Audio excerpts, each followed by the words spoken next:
Well, today we are in my room. This is my aquarium kit. Shoot.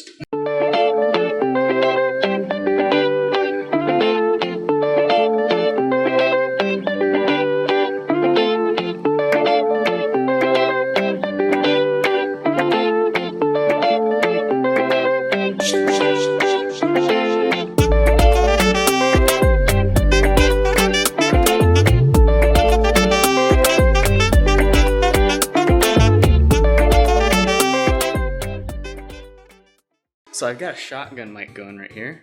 It's right there, and it's a really interesting looking rig. Literally used zip ties to put this mic on top, but you know, better audio, I guess. Welcome to my room finally. We spent so much time outside, honestly. But today I'm gonna be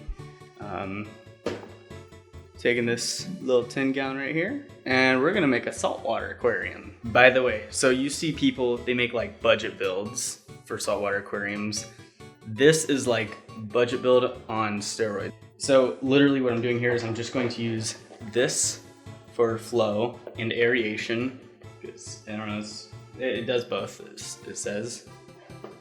And then if I can pick it up with one hand, this rock, which will create some surface for beneficial bacteria, which would be nice. And I'll just essentially use that for biological and I think, yeah, biological filtration. I think it would do chemical. I'm not 100% sure. I'm not like a fish guru. I'm learning new stuff every day, and I'll just, for mechanical filtration, probably have a cleanup crew, because this is only going to house a couple of clownfish. I'll get like the smaller one. So before we get started with that, I wanted to show you guys my 29-gallon, which actually looks a lot cooler in here on the video than I thought it would. You see a bunch of this white stuff. That's just, I think it's calcium buildup. I think that's what it is. And I just cleaned that up yesterday. So I've got 10 zebra danios, which I think I mentioned this in the last video. I got 10 zebra danios, and actually probably 15 actually, and like 13 cherry barbs. But yeah, you see all this black stuff on the rocks and on the plants, and that's blackbeard algae. It's been an issue for me, but it's not hurting the chemistry of the water from what I can tell, at least. So yeah, it's a nice setup. I really like it. It's right next to my bed, which I totally make every day.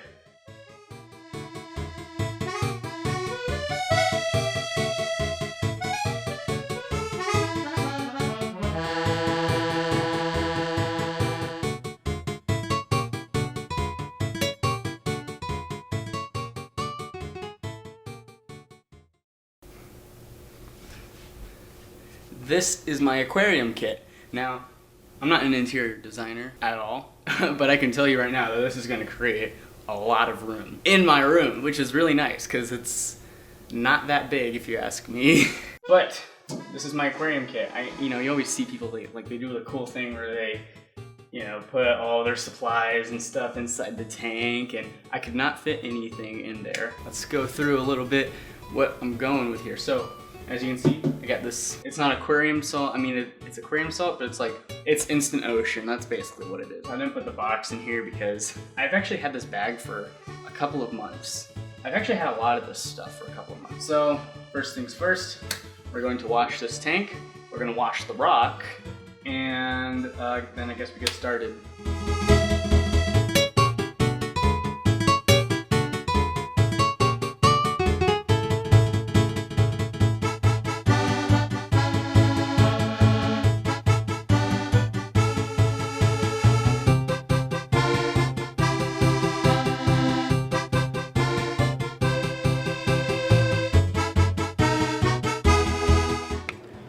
Pop quiz. Was that the most efficient way to clean a dirty rock from the outside?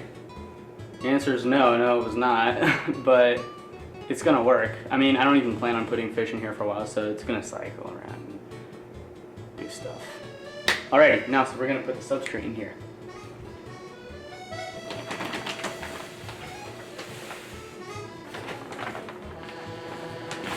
Okay.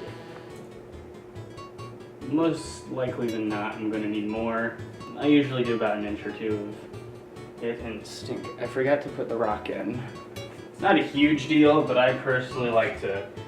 That looks kind of cool, like a little shelter. Because, you know, like this rock isn't much of a place, but it is going to be like really clownfish only. In fact, clownfish only, because I'm really nervous. I think they're like the beginner fish. Then again, it could be like the whole, goldfish are the beginner fish, which is not the case. At least I wouldn't recommend goldfish to a new aquarist. I suppose the next step is to put water in it. I'm just going to time lapse that, it's not a big deal.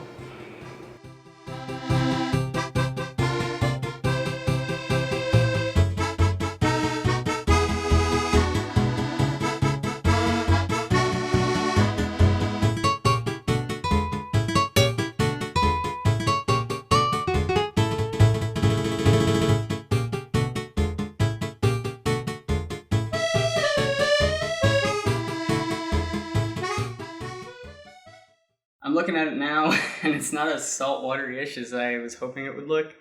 But it looks like a tide pool, I guess. I don't think you find clownfish in tide pools. But yeah, it's still nice. I like it. It's a starter saltwater aquarium for sure. Now, really quickly before we go any further, why did I start with a 10-gallon? Because I know a lot of people, especially, or just like getting into aquariums in general, they recommend, get, you know, a 50-gallon tank, you know, because like people don't want to spend too much money on it, so they want to get smaller tank. But people are like, no, don't get smaller tank because there's less room for mistake, or there's more room for mistakes. You know, like if you have a little guy with some disease over here or whatever it is, it spreads quicker across the entire tank. Versus if you have a bigger tank, you have more time to treat it, or whatever it is. With the aquarium salt, I got really nervous, like trying to measure that out. I know I probably could measure it out just fine, but yeah, just this. It's exactly 10 gallons worth of aquarium salt for a saltwater aquarium. So again, by Ocean Floor, not Ocean Floor. Instant Ocean. So yeah, I'm gonna stick that in there. Yeah, normally people put it in a bucket and they have like a little pump, you know, mixing it. That's what the pros do. But since I have no intention on putting anything in here for a while, I'm just gonna stick it in and then stick the pump in, and it's just gonna cycle it around.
It's the next day, and I got a new one by a trustworthy brand, one that I'm familiar with. This one is for 15 US gallons. Still, it's 265 gallons per hour, which is quite a bit, but you know, or at least I think it's quite a bit. I've never used one of these before for just flow making, but yeah, pretty small looking. It's very compact, which is nice, and it's not big enough for any fish to get stuck in, so yeah, so this, I was going to get a light, but I don't have the budget for it right now, so I have to wait a while, which is fine because I don't plan on putting anything in here for a while. I'm gonna let this cycle. I'm in no rush, so I don't need to like put in any of that quick start. Okay, that's not as powerful as I thought it was. Shoot. So we got that flow maker, and that's gonna continue mixing up with the salt, hopefully. It's cloudy, but that'll settle down a little. So the real question is, am I happy with it? No, not really. Oh, that was really bright. No, I'm not really happy with it. It's cloudy. Again, it'll settle.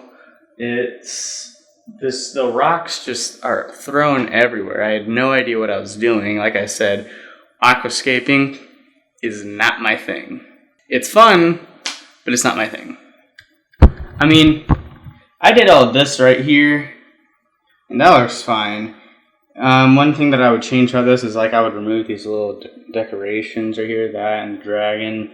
I don't know. It's just I personally have become accustomed to liking a more of a natural look, I guess. I'm still excited. that I'm doing saltwater. I've been in this hobby for 3 years, and I've had quite a few tanks, and then the pond, I guess. But now I'm finally trying saltwater, and it's cheaper than I expected it to be because I'm going the cheaper route versus going down like the super expensive route. Get things like protein skimmers and test kits, which I don't need a protein skimmer. It's ideal, but I don't need one for what I'm doing. And then a test kit. I have one. I use these little test strips right here. They're not the most accurate, but they're accurate enough. You know, they kind of give you a general idea of where your tank is at. It probably won't look as nice as this one. Maybe it will. Maybe it just needs a light. Maybe it's all on the lighting. I'm hoping that that's the case. But we'll see how it turns out. So I guess I'll create a follow-up video with this in the following weeks or months or whenever. But I'm a little nervous. Yeah, that's about it. See y'all later.